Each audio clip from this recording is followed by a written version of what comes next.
The Battle of Manzikert stands as the most devastating catastrophe in Byzantine history. Byzantines themselves held no illusions about its magnitude. Their historians repeatedly mentioned that dreadful day. For later Crusaders, it appeared that the Byzantines had lost their claim as defenders of Christendom on that battlefield. Manzikert served as a justification for Western intervention. Despite their victory, the Turks did not immediately capitalize on it. Alp Arslan had achieved his primary goals, securing his flank and neutralizing the threat of a Byzantine Fatimid alliance.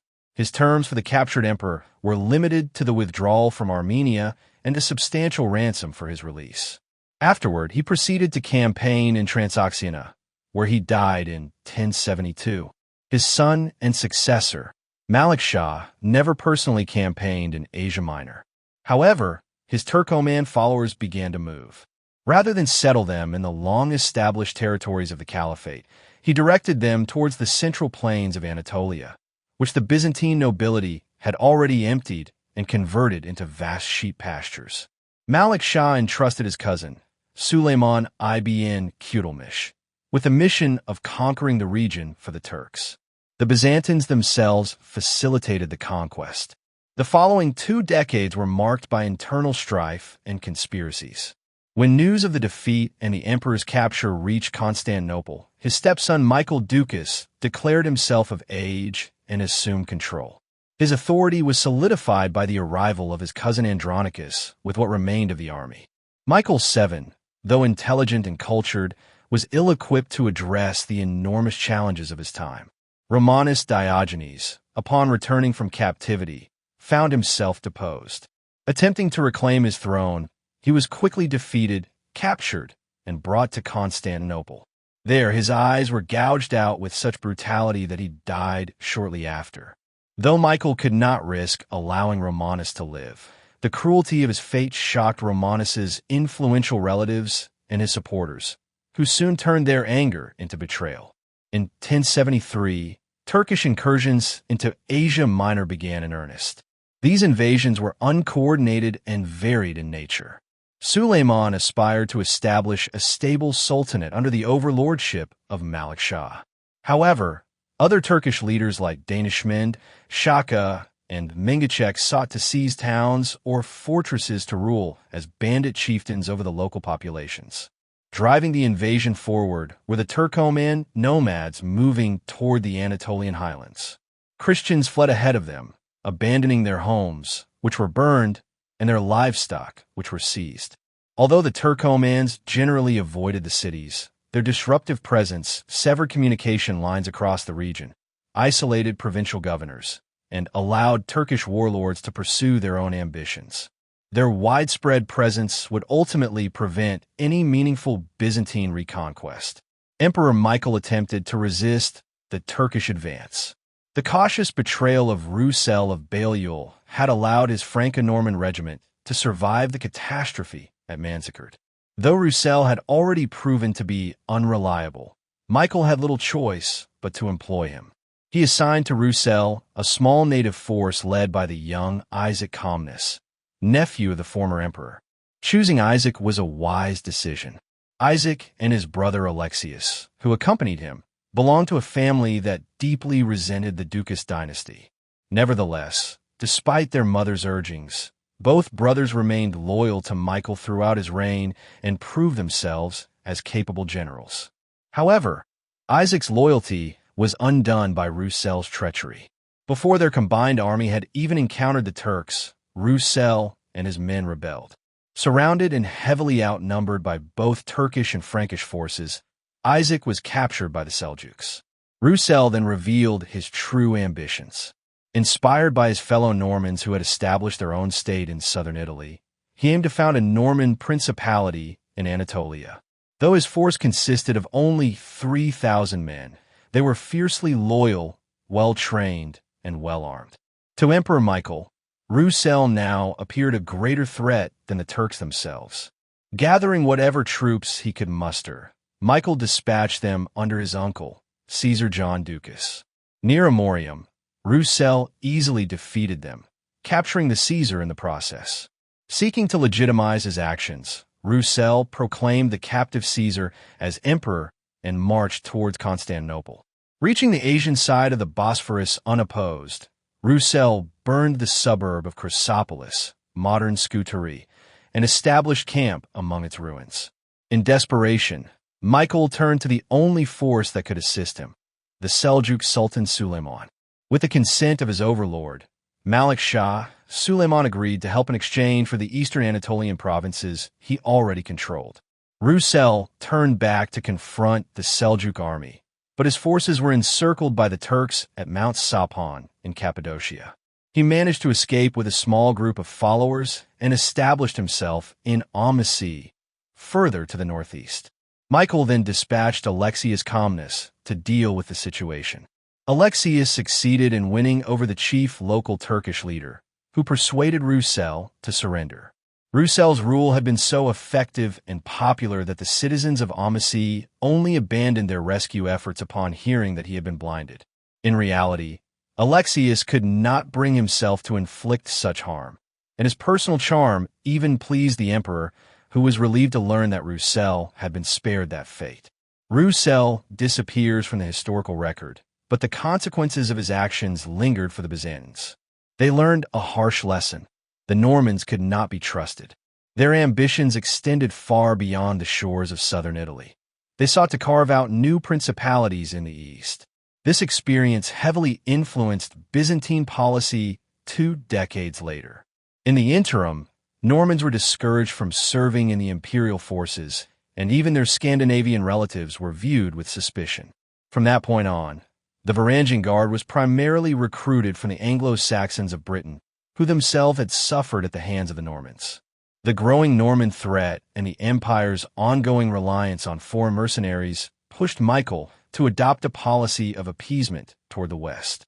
Southern Italy was irretrievably lost, and the empire lacked the resources to continue the conflict there. Michael sent John Italus, an Italian-born philosopher, as his envoy to negotiate peace with the Normans.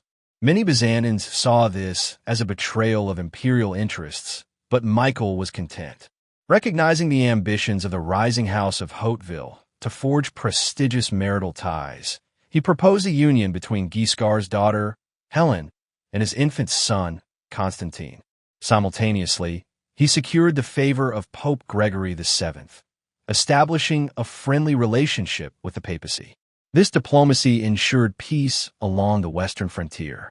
Meanwhile, disorder in Anatolia continued to escalate. The imperial administration steadily lost control, although a few loyal generals, such as Alexius Comnenus, who now commanded Antioch, maintained allegiance to the emperor. Disrupted communications and the absence of coherent policy deepened the crisis. In 1078, Nicephorus Batiniates, governor of the large Anatolic theme in west-central Asia Minor, driven by both personal ambition and frustration with Michael's feeble rule, rose in rebellion. Lacking his own army, he recruited large numbers of Turks, placing them as garrisons in the cities he captured on his march to the capital. For the first time, Turkish forces entered the major cities of western Anatolia. Though they served as mercenaries under the new emperor, dislodging them would prove difficult. Michael offered no resistance. Upon Batiniates' arrival in Constantinople, he retired peacefully to a monastery, where he discovered his true calling. Unlike many deposed emperors, he rose swiftly through church ranks and eventually became an archbishop. His abandoned wife, Maria of Alania, a renowned beauty from the Caucasus, wisely chose to marry the usurper. However, ruling proved more challenging for Nicephorus than rebelling. Other generals soon followed his example. In the Western Balkans, Nicephorus Bryennius, governor of Dyrrhachium, proclaimed himself emperor and rallied troops from the European provinces. Alexius Comnenus was dispatched with a modest force of inexperienced Greek soldiers and a few unreliable Franks, who soon deserted him. Only with the timely arrival of Turkish mercenaries was Alexius able to defeat Bryennius. No sooner was this threat subdued than Alexius was forced to march to Thessaly to suppress another uprising led by Basilacius. Simultaneously, the Turkish garrison in Nicaea revolted. Pope Gregory, angered by Michael's fall, excommunicated the new emperor. Robert Guiscard, encouraged by the papacy and enraged over the broken engagement of his daughter, prepared for war. In May, he landed at Avlona with a full army and advanced on Dyrrhachium. That spring, another key general in Asia, Nicephorus Melissenus, also rebelled and forged an alliance with the Turkish Sultan Suleiman. This pact allowed Suleiman to march into Bithynia unopposed, where the Turkish garrisons left behind by Batiniates welcomed him. When Melissenus failed to capture Constantinople, Suleiman refused to relinquish the cities under his control. Instead, he firmly established himself in Nicaea. Thus, Nicaea became the capital of the Turkish Sultanate. In Constantinople, Emperor Nicephorus squandered his only chance of survival by alienating the Comnenus family. Isaac and Alexius had faithfully served him, hoping to maintain his favor through close ties with the empress. However, the empress was powerless to prevent the court intrigues that turned Nicephorus against them. To protect themselves, the brothers were compelled to rebel, and Alexius, recognized by his family as the more capable of the two, declared himself emperor. Nicephorus was deposed with as little resistance as the ruler he had previously overthrown. On the advice of the patriarch, he retired in defeat and humiliation to spend the rest of his life as a monk. Alexius Comnenus would go on to rule for 37 years and become one of the greatest statesmen of his era. Yet, in 1081, it appeared unlikely that either he or the empire would survive. Though likely not yet 30 years old, Alexius already had extensive military experience, often commanding inadequate forces and relying on his cunning and diplomacy to succeed. He made a strong impression. His manners were gracious and approachable, and his remarkable self-control was paired with both genuine kindness and a shrewd willingness to use deception or force when necessary for the good of the state. His only real resources were his personal talents and the loyalty of his soldiers. His family connections within the Byzantine aristocracy had certainly aided his rise, and he further solidified his position by marrying into the Ducas family. However, the ambitions and rivalries within his own family, particularly his mother's deep hostility toward his wife and her relatives, only compounded his difficulties. The court was filled with members of former imperial dynasties and potential usurpers, whom Alexius tried to secure through marriage alliances. There was the Empress Maria, fiercely jealous of his wife, Irene, and Maria's son, Constantine Ducas, whom Alexius made his junior co-emperor and engaged to his eldest daughter, Anna. Romanus Diogenes' sons were also present, one of whom married Alexius' sister Theodora. After Constantine Ducas' early death, Anna Comnena married the son of Nicephorus Bryennius. Nicephorus Melissenus, already married to Alexius' sister Eudocia, surrendered his imperial claims in exchange for the title of Caesar. Alexius had to carefully manage all these relationships, quelling disputes and preempting betrayals. A complex hierarchy of titles was established to satisfy their ambitions. The nobility and high-ranking officials were equally untrustworthy. Alexius repeatedly uncovered conspiracies against him and constantly faced the threat of assassination. Yet, both by nature and political strategy, he remained lenient in his punishments. His clemency, along with his far-sighted and measured approach to governance, is all the more remarkable given the persistent personal danger that surrounded him throughout his reign.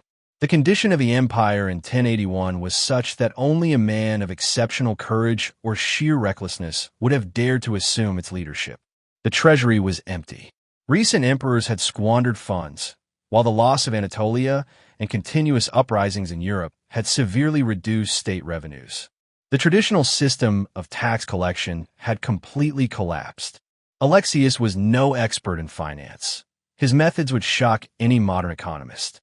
Nevertheless, through heavy taxation that pushed his subjects to their limits, the imposition of forced loans, the confiscation of wealth from the nobility and the church, fines replacing imprisonment, the sale of privileges, and the expansion of palace-run industries, he somehow managed to fund a large bureaucracy, rebuild the military and naval forces, maintain a splendid court, and shower gifts upon loyal subjects and visiting dignitaries. He understood that, in the East, power depended heavily on displays of wealth and grandeur. Parsimony was the one unforgivable offense. However, Alexius committed two major blunders. In exchange for immediate assistance, he granted foreign merchants commercial privileges that harmed his own people. At a critical point, he also debased the imperial currency. The situation in foreign affairs was even graver.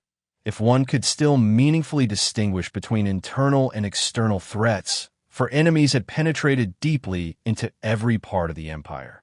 In Europe, Alexius retained only a fragile hold over the Balkan Peninsula.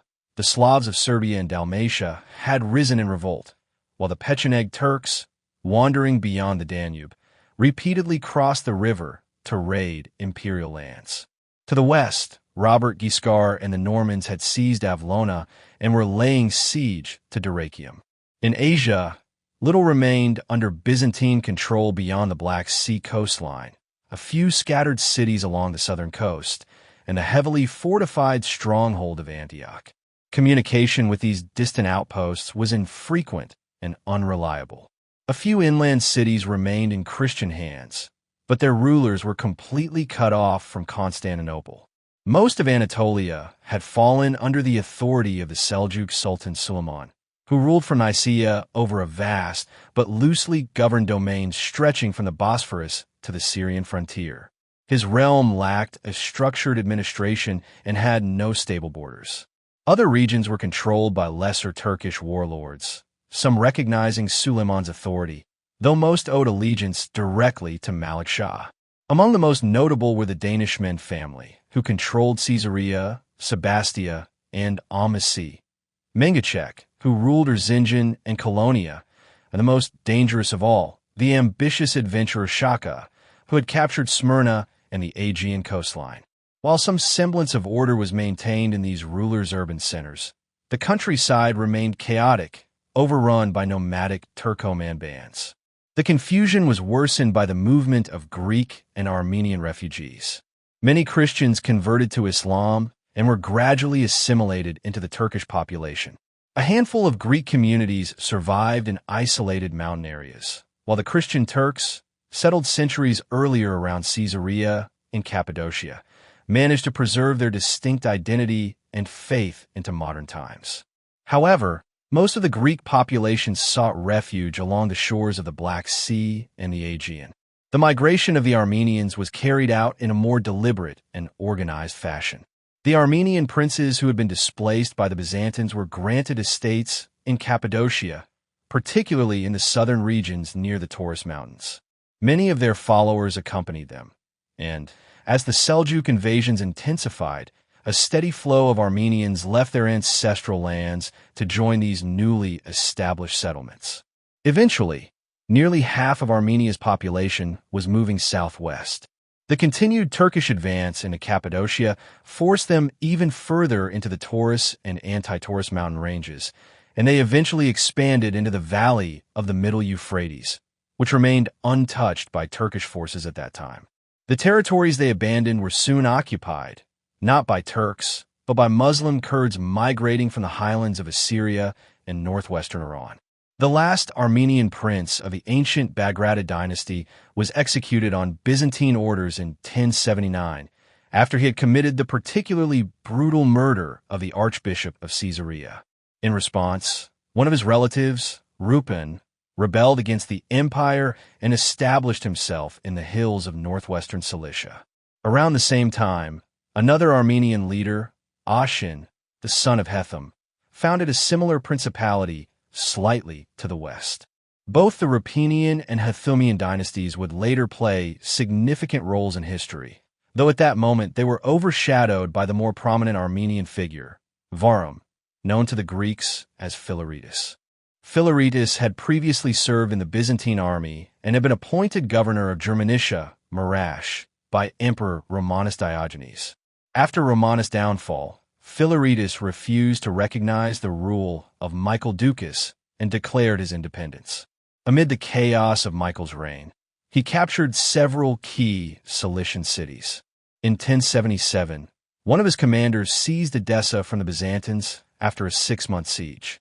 The following year, the people of Antioch, whose governor had just been assassinated, pleaded with Philoretus to assume control of the city to protect it from Turkish invasion. His domain now extended from Tarsus across the Euphrates, with both Rupin and Ashan becoming his vassals. Yet Philoretus remained uneasy. Unlike most of his contemporaries, he adhered to the Orthodox faith and was reluctant to completely sever ties with the empire. Upon Michael's abdication, he declared his loyalty to Nicephorus Batiniates, who allowed him to govern the lands he had taken. Philoretus appears to have acknowledged Alexius as well, while also prudently offering a form of tribute to the Arab rulers of Aleppo as a safeguard. Upon ascending to the throne, Alexius was immediately faced with the decision of which enemy to confront first. Judging that the Turks could only be expelled through a prolonged and sustained campaign for which he was not yet prepared, he deemed it more pressing to repel the Norman invasion. However, the task proved more prolonged than he had anticipated. In the summer of 1081, Robert Guiscard, accompanied by his formidable wife, Sigilgaita of Salerno, and his eldest son, Bohemond, began the siege of Dyrrhachium. That October, Alexius led an army, whose core consisted of the Anglo-Saxon Varangian Guard, to relieve the city. But, as had happened to Hastings 15 years earlier, the Anglo-Saxons could not match the strength of the Normans. Alexius suffered a crushing defeat. Though Dyrrhachium managed to hold out through the winter, it eventually capitulated in February 1082, allowing Robert to advance in the spring along the Via Egnatia toward Constantinople. Soon after, developments in Italy forced Robert to return home, leaving Bohemond in charge of securing Macedonia and Greece. Bohemond twice defeated Alexius, who was then compelled to seek assistance, troops from the Turks and naval support from the Venetians. While the Venetians disrupted Norman supply lines, the Turkish forces helped Alexius reclaim Thessaly.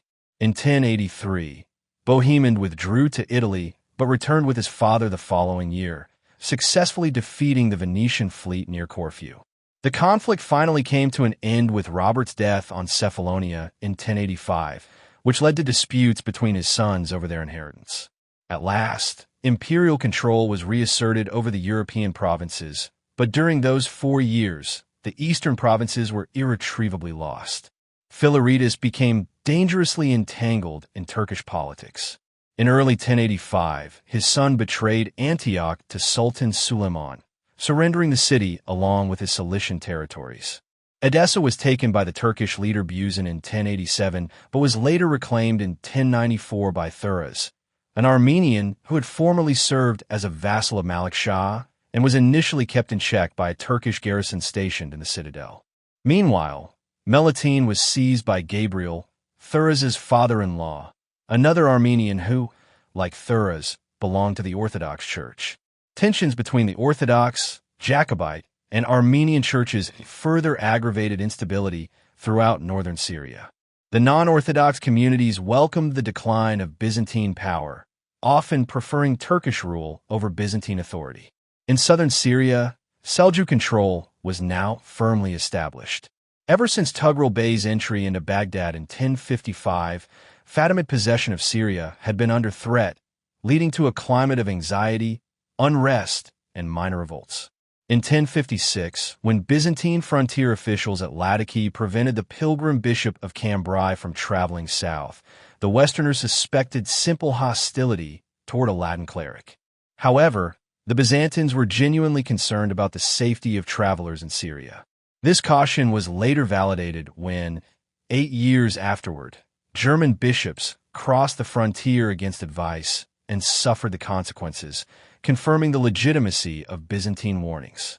In 1071, the year that witnessed both the Battle of Manzikert and the fall of Bari, a Turkish adventurer named Otsize Ibn Abak, nominally a vassal of Alp Arslan, seized Jerusalem without resistance and quickly extended his control over all of Palestine down to the frontier fortress of Ascalon. In 1075, he occupied Damascus and took control of its surrounding region. The following year, the Fatimids briefly recaptured Jerusalem, but Artaxerxes reclaimed it after several months of siege, during which he massacred much of the Muslim population while sparing the Christians, who found refuge within their walled quarter. Despite this brutal episode, the Fatimids soon launched an assault on Damascus, forcing Artaxerxes to seek assistance from the Seljuk prince Kutulmish, brother of Malik Shah, who was building his own sultanate in Syria with his brother's blessing. In 1079, Kutulmish had Artaxerxes murdered and established himself as the sole ruler over a domain that stretched from Aleppo to the Egyptian frontier.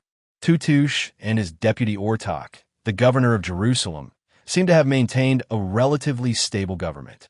Christians were not specifically targeted, though the Orthodox Patriarch of Jerusalem spent much of his time in Constantinople, while his counterpart from Antioch relocated there permanently. By 1085, with the Norman threat neutralized, Emperor Alexius turned his attention to the Turks. Up to this point, he had relied on continuous political maneuvering, pitting Turkish leaders against one another to keep their power in check. Now, combining diplomacy with military displays, he negotiated a treaty that returned Nicomedia and the Anatolian shores of the Sea of Marmara to the empire. His patience yielded even greater results the following year when Suleiman ibn Kutulmish, after capturing Antioch, advanced on Aleppo. The Arab ruler of Aleppo called upon Kutulmish for aid, and in the ensuing battle outside the city, Kutulmish defeated Suleiman, who was killed. Suleiman's death plunged the Turks of Anatolia into disarray, providing Alexius with ample opportunity to manipulate rival chieftains, exploiting their jealousies with offers of bribes and possible marriage alliances. For 6 years, Nicaea remained under the control of the rebel Turkish leader Abu el-Qasim, until Malik Shah succeeded in replacing him in 1092 with Suleiman's son, Kilij Arslan I. In the meantime, Alexius worked to secure his position, though progress was slow. His only real territorial gain was the town of Cyzicus, while he failed to stop the Danishmends from expanding westward and seizing his family's ancestral estate at Kastamuni in Paphlagonia. Internal palace intrigues also posed a constant challenge, and in 1087 he faced a significant invasion from across the Danube, led by the Pechenegs with support from Hungary. It was not until 1091 that his diplomatic skills, combined with a decisive military victory, finally eliminated the barbarian threat from the north. Even more concerning was Shaka, the Turkish emir of Smyrna. Ambitious beyond his peers, Shaka aspired to become emperor himself. Understanding the importance of naval power, he employed Greek sailors rather than Turks and sought to unite the Turkish princes under his leadership. He even strengthened his position by marrying his daughter to the young Kilij Arslan.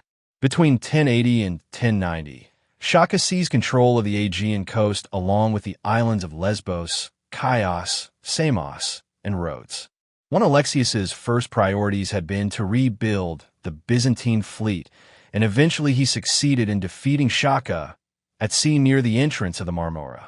Nevertheless, the threat persisted until 1092, when Shaka was assassinated at a banquet in Nicaea by his son-in-law, Kilij Arslan, acting on the emperor's advice.